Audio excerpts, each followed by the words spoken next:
दोस्तों 4 नवंबर को हमारा कक्षा 11वीं का अर्थशास्त्र इकोनॉमिक सब्जेक्ट का अर्धवार्षिक परीक्षा का पेपर होने वाला है और लगातार मैं दोस्तों आपकी तैयारी कराते जा रहा हूं ताकि दोस्तों आप होने वाले इकोनॉमिक्स पेपर में अच्छा प्रदर्शन कर सकें।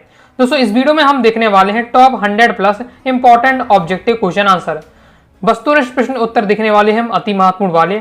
इससे पहले दोस्तों मैंने आपको कहा इंपॉर्टेंट क्वेश्चन आंसर कवर करा दिए हैं, टॉप 50 प्लस अति महत्वपूर्ण प्रश्न उत्तर कवर करा दिए हैं। तो भाई वीडियो नहीं देखिए तो जाकर जरूर देखिएगा।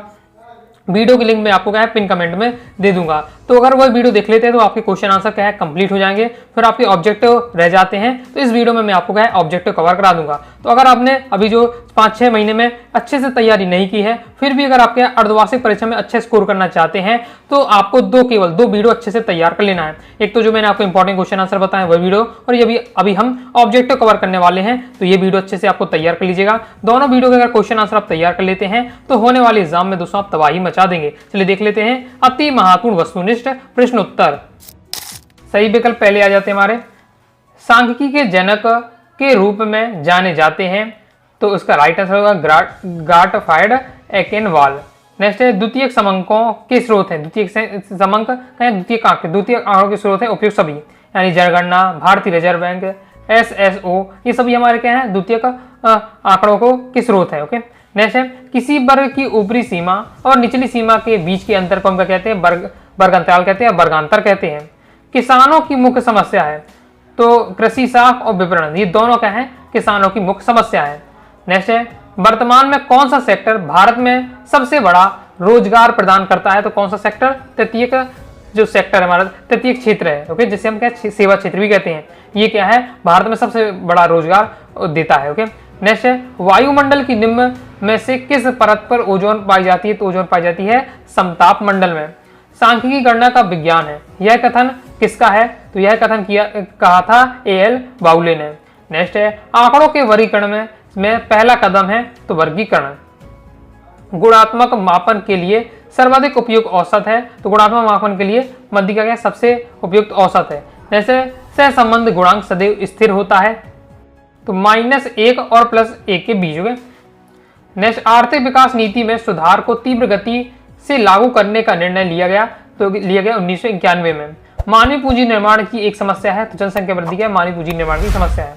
आगे देख लेते हैं। एक बात और बताऊं, जो ये इंपॉर्टेंट वाले नोट्स हैं इनमें दोस्तों हर अध्याय के इंपॉर्टेंट कवर हैं, लेकिन अभी आपकी अर्धवार्षिक परीक्षा में लास्ट के 2-3 जो अध्याय हैं वो आपको पता है नहीं आने हैं, तो मैं आपको उन क्वेश्चन को इग्नोर करते जाऊंगा। ओके, जो भी आएंगे उन अध्याय से संबंधित क्वेश्चन तो मैं इग्नोर कर दूंगा, तो आपको भी क्या है छोड़ देना है। ओके, बाकी जब हम वार्षिक परीक्षा की तैयारी करेंगे तो फिर मैं आपको फिर सब कवर कराऊंगा। किसान की पूर्ति देख लेते हैं। डेट सभी आर्थिक समस्याओं की जड़ है, जो अभाव होता है वो सभी आर्थिक समस्याओं की जड़ है। सारणीय समंकों की प्रक्रिया है तो प्रस्तुतिकरण की प्रक्रिया है। स्थान के आधार पर आंकड़ों का वर्गीकरण स्थानिक वर्गीकरण कहलाता है। स्थान के आधार पर अगर आंकड़ों का वर्गीकरण हो रहा है तो स्थानिक वर्गीकरण। बहुलक प्रकार का औसत है तो बहुलक अनिश्चित व अस्पष्ट प्रकार का औसत है। आर्थिक बैरोमीटर कहलाता है तो सूचकांक या निर्देशांक को आर्थिक बैरोमीटर कहते हैं। बहुत ज्यादा महत्वपूर्ण है, प्रीवियस ईयर एग्जाम में कई बार आ चुका है और अभी आपका 2025 की वार्षिक परीक्षा में भी था। ओके। कार्यबल में महिलाओं की भागीदारी दर शहरी क्षेत्रों की तुलना में ग्रामीण क्षेत्रों से क्या होती है अधिक होती है। मतलब जो गांव की जो महिलाएं हैं वो ज्यादा काम करती हुई दिखती हैं शहरी महिलाओं की अपेक्षा। ओके। प्राथमिक आंकड़े होते हैं तो मौलिक होते हैं। वास्तविक माध्य के लिए विचलनों का जोड़ कितना होना चाहिए 2 होता है। फिर 3 मध्यिका -2 माध्य बराबर होता है बहुलक। ये आपका फॉर्मूला होता है 3 मध्यिका -2 माध्य बराबर बहुलक। हो गया। आगे देख लेते हैं। कई बार ये इस प्रकार से भी क्वेश्चन आ जाता है एक वाक्य में कि माध्य मध्यिका बहुलक में संबंध बताइए। माध्य मध्यिका बहुलक में संबंध बताइए तो आपको क्या संबंध होता है 3 मध्यिका -2 माध्य बराबर होता है बहुलक। हो गया। आगे देख लेते हैं। निर्देशांक एक संख्यात्मक सापेक्षिक माप है। राष्ट्रीय साक्षरता मिशन की स्थापना शिक्षा को प्रोत्साहित करने के लिए की गई थी तो महिला शिक्षा को प्रोत्साहित करने के लिए की गई थी। तो देख लेते हैं। मध्यिका चरम विचरणों द्वारा अनुचित रूप से प्रभावित होती है तो असत्य हो जाएगा। मुद्रास्फीति को थोक मूल्य सूचकांक में परिवर्तन के रूप में मापा जाता है तो सत्य हो जाएगा। सतत विकास पर्यावरण के संरक्षण का पर्याय है तो सत्य है। SDI के मुख्य 3 घटक है तो सत्य हो जाएगा। आगे नेक्स्ट आपको तय करना है। सांख्यिकी जांच से आशय समंकों के एकीकरण से सत्य है। सूचक स्वयं प्रश्नावली भरते हैं सत्य है। सारणियन का आधार वर्गीकरण है तो ये भी सत्य हो जाएगा। अंकगणित माध्य केंद्रीय प्रवृत्ति का सबसे अधिक इस्तेमाल किया जाने वाला माप है तो सत्य है। सहसंबंध गुणांक हमेशा सकारात्मक होता है, तो ये आपका असत्य हो जाएगा क्योंकि हमेशा सकारात्मक नहीं होता है। नेक्स्ट, निर्देशांक की रचना करते समय आधार वर्ष का चयन उत्पादन वृद्धि के आधार पर किया जाता है, तो ये आपका असत्य हो जाएगा। सही जोड़ी देख लेते हैं। बहुलक, तो बहुलक हो जाएगा अधिकतम या उच्चतम आवृत्ति को हम क्या कहते हैं, बहुलक कहते हैं। R इक्वल टू आपका 0 है तो आपका रहता है सहसंबंध की अनुपस्थिति, और R की अगर वैल्यू +1 और -1 है तो आपका रहने वाला है पूर्ण सहसंबंध। महान डिवाइड वर्ष, तो महान जो डिवाइड वर्ष है वो आ जाएगा 1921 है। विश्व व्यापार संगठन की स्थापना तो 1995। भारत में आर्थिक सुधार 1991 में हुआ। नाबार्ड की स्थापना कितनी हुई, तो 1982 में हुई। आगे देख लेते हैं। स्थैतिक मान, तो स्थैतिक मान हो जाएगा मध्यिका। कोटा, तो कोटा हो जाएगा आयात की जाने वाली मात्रा को कहते हैं। फिर हड़पसर मंडी, तो हो जाएगा पूणे है। अक्षम संसाधन, तो पेड़ मछली पानी। 2013 में सेवा क्षेत्र में भारत का योगदान 57%। भारत में जीवन प्रत्याशा है 66 वर्ष। अब दोस्तों देख लेते हैं एक शब्द एक वाक्य में उत्तर। अनुसंधानकर्ता द्वारा संग्रहण किए गए समंग किस प्रकार के समंग होते हैं, प्राथमिक समंग। यदि अनुसंधानकर्ता स्वयं उन आंकड़ों को एकत्र कर रहा है तो वो कहेंगे आपके जाएंगे प्राथमिक आंकड़े या प्राथमिक समंग। ओके, यदि किसी के माध्यम से ले रहा है वो आंकड़े तो फिर वो आपका क्या कहलाएगा, द्वितीयक आंकड़े। अंकगणित माध्य के द्वारा निरूपित किया जाता है, तो x के ऊपर बार लगा करोगे। भारित मदों का माध्य क्या कहलाता है, भारित समांतर माध्य। बाद में शिक्षा का पिरामिड कैसा है, बहुत ही नुकीला है। HDI का पूर्ण रूप लिखना, फुल फॉर्म लिखना है, तो ह्यूमन डेवलपमेंट इंडेक्स, मानव विकास सूचकांक। नेक्स्ट देख लेते हैं। नेक्स्ट आपको इस टाइप का क्वेश्चन जरूर सीख कर रखना है, जिसमें आपको इस पर नंबर दे दिया, कहा जाएगा समांतर माध्य निकालिए। समांतर माध्य क्या होता है, समांतर माध्य जो भी हमें दिए हुए हैं डाटा, इनका सभी को आपको जोड़ देना नंबर को, और इनकी संख्या में आपको भाग लगा देना, समांतर माध्य आ जाता है। जैसे इन सभी को जोड़ेंगे 280 आएगा। कितने नंबर दिए, 1 2 3 4 5 दिए, तो 5 का भाग लगा देना है। तो इनके टोटल करके जितने नंबर हैं उनका भाग लगा दें तो आपका समांतर माध्य आ जाता है। तो सीख कर आपको रखिएगा। ओके, नेक्स्ट है विश्व व्यापार संगठन की स्थापना कब हुई, 1 जनवरी 1995।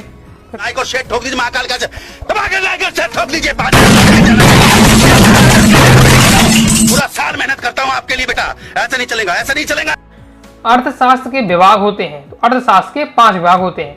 वर्ग 10 15 में वर्ग अंतराल है। वर्ग अंतराल कैसे निकालना पड़ता है, उच्च सीमा में से आपको निम्न सीमा घटाने, 15 से 10 घटाएंगे 5, तो 5 आएगा। आयत चित्र क्या है, तो द्विविमीय आरेख है। समांतर माध्यम से मदों के विचलन का योग सदैव बराबर होता है, तो 0 के बराबर होता है। नेक्स्ट है, यदि r धनात्मक है तो x और y के बीच जो संबंध, इस प्रकार का संबंध होगा, तो संबंध होगा जब y बढ़ता है तो x भी बढ़ता है। क्षेत्रीय ग्रामीण बैंक की स्थापना 1975 में हुई। जब कोई व्यक्ति अपनी आवश्यकताओं को संतुष्ट करने के लिए वस्तुएं खरीदता है तो वह कहलाता है, वह उपभोक्ता कहलाता है। निम्नलिखित में से खंडित या विविक्त चर है, तो वो जो छात्रों की संख्या है आपको क्या है, खंडित चर के अंतर्गत आएगी। आगे देख लेते हैं। नेक्स्ट, किसी भी विवरण में चर का वह मूल्य जिसकी आवृत्ति सबसे अधिक हो बहुलक कहलाता है। तो यह कथन किसका है, तो यह कथन है कीनी और तथा कीपिंग का। समानता मुद्रास्फीति के परिकलन में किसका प्रयोग किया होता है, तो थोक कीमत सूचकांक का उपयोग किया जाता है। भारत में सरकार ने योजना आयोग का गठन कब किया, 15 मार्च 1950 को। धारणीय विकास की रणनीतियों में सम्मिलित है, तो वायु शक्ति भी, सौर शक्ति और जैविक खाद, ये तीनों सम्मिलित है, उपरोक्त सभी हो जाएगा। एक स्थान की पूर्ति देख लेते हैं। श्रृंखला में सबसे अधिक बार आता है तो कौन आता है, बहुलक। वैश्वीकरण का प्रमुख उद्देश्य आयात निर्यात में वृद्धि करना है। मानवीय संसाधनों में निवेश की क्रिया को डेडेस का निर्माण कहा जाता है, तो पूंजी का निर्माण कहा जाता है। नए उभरते रोजगार मुख्यतः क्षेत्र में ही मिल रहे हैं, तो सेवा क्षेत्र में। 4 व्यक्तियों को मजदूरी पर काम देने वाले प्रतिष्ठान को डेडेस क्षेत्र कहा जाता है, अनौपचारिक क्षेत्र कहा जाता है। फिर आगे देख लेते हैं। सांख्यिकी डेडेस का विज्ञान है, तो सांख्यिकी अनुमानों तथा संभावना का विज्ञान है। इसके बाद नेक्स्ट क्वेश्चन है, यादृच्छिक प्रतिचयन के अंतर्गत प्रत्येक व्यक्ति को सूचना प्रदान हेतु चुने जाने की संभावना होती है, तो क्या समान संभावना होती है। समग्र के एक छोटे से भाग को प्रतिदर्श कहते हैं। फिर व्यक्तिगत श्रेणी में मध्यिका की गणना करने का सूत्र होता है, तो क्या होता है, n+1/2 वह पद। ओके, लेकिन मध्यिका निकाल रहे हैं तो मध्यिका तो ये सूत्र लिखना ही है, n+1/2 पद। लेकिन आपको करना, जब भी मध्यिका निकाले तो जो हमें आंकड़े दिए रहते हैं उनको आरोही या अवरोही क्रम में क्या है, जमा कर रखना है, घटते क्रम में या बढ़ते क्रम में। नेक्स्ट देख लेते हैं। नेक्स्ट आपको सत्य देख लेते हैं। मध्यिका में मदों के विचलनों का योग 0 होता है, तो ये आपका असत्य हो जाएगा। समांतर माध्य सभी पद मूल्यों पर आधारित है, सत्य है। बहुलक वह मूल्य होता है जिसकी आवृत्ति अधिकतम होती है, तो बिल्कुल सत्य है। मानव पूंजी से उत्पादकता में कमी आती तो असत्य हो जाएगा। शिक्षा, स्थानांतरण तथा सूचना पर खर्च मानव पूंजी निर्माण के स्रोत हैं, सत्य है। फिर दंड आलेख के दंडों की चौड़ाई एक समान होना जरूरी है, तो असत्य हो जाएगा। अब इसे ये क्वेश्चन मैंने छोड़ दिया, तो ऐसा नहीं कि मैंने धोखे से छूट गया, ये जबरदस्ती छोड़ा है क्योंकि ये अभी आपका क्या है, अर्धवार्षिक परीक्षा में ये वाला चैप्टर नहीं आने। ओके, श्रृंखलाओं की तुलना के लिए मात्र औसत ही पर्याप्त नहीं है, तो सत्य हो जाएगा। जैसे आर्थिक विकास में कृषि विविधीकरण का महत्वपूर्ण योगदान है, तो ये आपका सत्य हो जाएगा। आगे सही जोड़ी देख लेते हैं।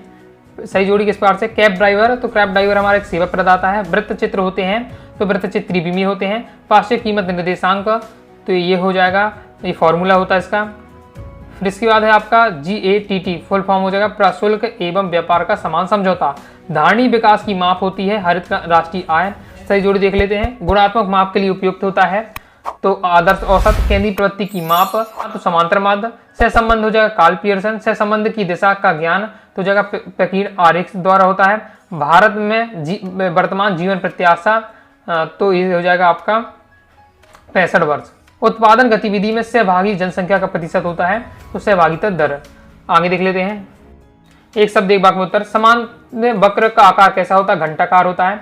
मध्य का कौन सा चतुर्थक होता है, द्वितीय चतुर्थक। सह संबंध का एक गुण लिखिए, तो चरों के मध्य संबंधों एवं दिशा को जानना, ये है आपका गुण। फिर नेक्स्ट है सूचकांक तकनीक का विकास सबसे पहले किसने किया, तो कार्ली ने किया। लोहा एवं इस्पात कंपनी की स्थापना कहाँ की गई, जमशेदपुर में। फिर इसके बाद नेक्स्ट देख लेते हैं। विचलन किस माध्य से लिया गया है, तो कल्पित माध्य से। निर्देशांक किस प्रकार के अध्ययन को संभव बनाता है, तो तुलनात्मक अध्ययन को। निजी क्षेत्र द्वारा सार्वजनिक क्षेत्र के उद्योगों पर पूर्ण रूप से स्वामित्व प्राप्त कर लेना क्या कहलाता है, निजीकरण कहलाता है। उदारीकरण का एक उपाय लिखिए, उद्योगों में पूंजीगत निवेश की सीमा को बढ़ाना, ये आपका हो जाएगा उदारीकरण का उपाय। मानव पूंजी का एक महत्व बताइए, तो उत्पादकता में वृद्धि होती है। नाबार्ड का पूरा नाम कृषि एवं ग्रामीण विकास का राष्ट्रीय बैंक, कंप्लीट हो जाता है। तो इस प्रकार से दोस्तों हमने सिलेक्टेड देखे क्लास 11 इकोनॉमिक्स के इंपॉर्टेंट ऑब्जेक्टिव क्वेश्चन आंसर। इस प्रकार से दोस्तों हमने क्या वस्तुनिष्ठ प्रश्न कवर कर लिए हैं। बाकी इससे पहले जो मैंने इंपॉर्टेंट क्वेश्चन आंसर आपको बताए हैं पिछली वीडियो में, तो उन्हें भी आपको तैयार कर लीजिएगा। तो दोस्तों आपकी क्या काफी हद तक आपकी क्या है इकोनॉमिक्स सब्जेक्ट की तैयारी हो जाएगी। तो जितने बताएं, चाहे वस्तुनिष्ठ हो चाहे क्वेश्चन आंसर हो, सभी आपको तैयार कर लीजिएगा। तो अभी दोस्तों आपको वीडियो से लाइक करिए, सब्सक्राइब भी कर दीजिएगा। बाकी दोस्तों आप PDF मटेरियल प्राप्त करना चाहते हैं, प्रॉपर नोट्स प्राप्त करना चाहते हैं, तो प्ले स्टोर से अनुराग सारी क्लास ऐप डाउनलोड कर लीजिएगा और वहां से आप अपने सब्जेक्ट का जिस भी सब्जेक्ट का आपको तैयारी करना है उसका कोर्स लेकर आप क्या है उसका मटेरियल प्राप्त कर सकते हैं। इसके साथ ही कोई डाउट आता है कारणों से आप जरूर पूछिएगा। टेलीग्राम चैनल को ज्वाइन कर लीजिएगा, व्हाट्सएप चैनल को ज्वाइन कर लीजिएगा। मिलते हैं नेक्स्ट वीडियो में, तब तक के लिए बाय बाय।